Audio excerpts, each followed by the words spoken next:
It's Wednesday, the 8th of March, 2023. Welcome to the Fast Five by Fear and Greed, where we give you the top 5 business stories you need to know in just 5 minutes. I'm Michael Thompson, and good morning, Sean Aylmer. Good morning, Michael.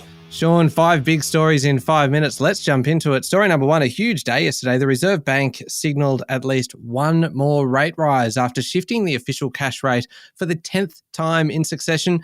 But it sounded just a touch less worried about inflation. Just a touch. The central bank has now pushed the official cash rate to 3.6%, up another 25 basis points. It's the highest level since May 2012. Governor Philip Lowe said that further tightening of monetary policy will be needed to undercut inflation, which is running at decade highs. But economists said the bank had left the door open for only one more rate increase. Wouldn't that be nice? The bottom line here is all about how much we're repaying on our home loans. The latest increase means a household with a $750,000 mortgage will pay nearly $1,500 more in monthly repayments than they were a year ago. For a homeowner with $1 million loan, their monthly repayments have increased by close to $2,000 a month, according to Rate City. Mind you, there is plenty of competition out there in the home lending market at the moment as people come off fixed rate loans. So the moral of this story is if you want a better deal, shop around. Sean, story number 2, homegrown software giant Atlassian will sack 5% of its workforce, or 500 full-time staff, as it works to improve earnings. Yes, a general announcement went out to staff, and then within 15 minutes, affected individuals in a bunch of divisions, the talent acquisition, program management and research divisions, received an email. Sounds fairly quick to me. It does. It's a good way to stop speculation, though, isn't it? That's true. The two founders, Mike Cannon-Brooks and Scott Farquhar, said they're reorganising the company to better reflect operating in a changing and difficult macroeconomic environment. They said it wasn't a financially driven reduction and there are still 700 open roles in the company.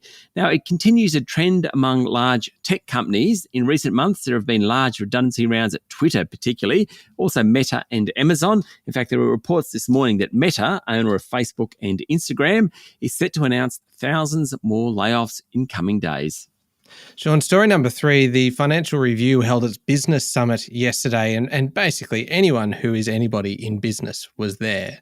Bunch of CEOs. It was a very high-profile event. It was, and mostly they said interesting stuff. Now, the boss of the Commonwealth Bank, Matt Comyn, he said trading conditions for businesses across the country are very, very strong. He also said he expects the banks to come under pressure to lift deposit rates.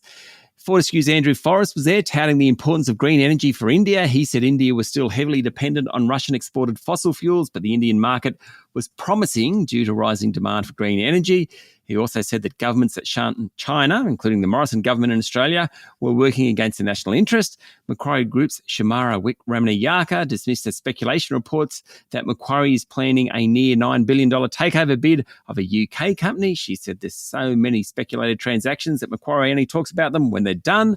And finally, Woolworths boss Brad Banducci said food inflation is coming down, but much more slowly than anyone had expected. Some items, such as vegetables, are falling in price. There's an easing of inflation in things like red meat, but the bad news is poultry prices are rising.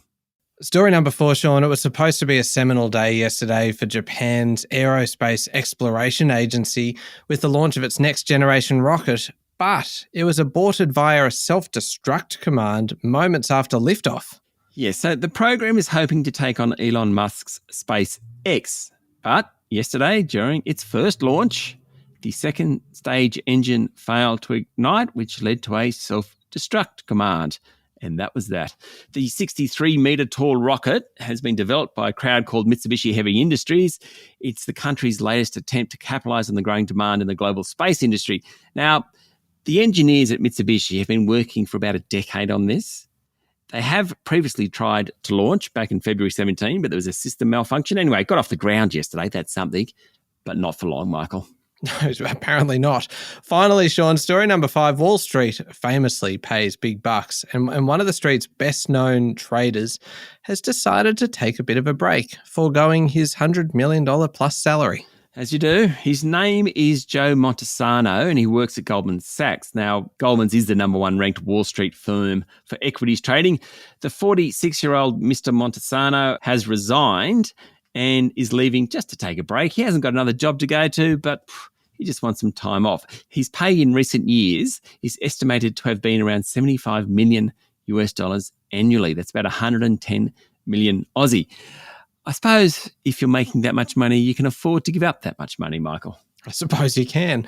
Sean, that's it. The top 5 business stories in 5 minutes. Thank you very much. Thank you very much, Michael. It's Wednesday, the 8th of March, 2023. Remember to hit follow on the podcast. And if 5 minutes isn't enough, you can find our longer daily show called Fear and Greed wherever you listen to podcasts. And don't forget to check out our other show as well, How Do They Afford That?, which is all about making your money work a little bit harder for you. This week's episode out today is all about set and forget investing. It is a cracker. I'm Michael Thompson, and that was the Fast 5 by Fear and Greed. Have a great day.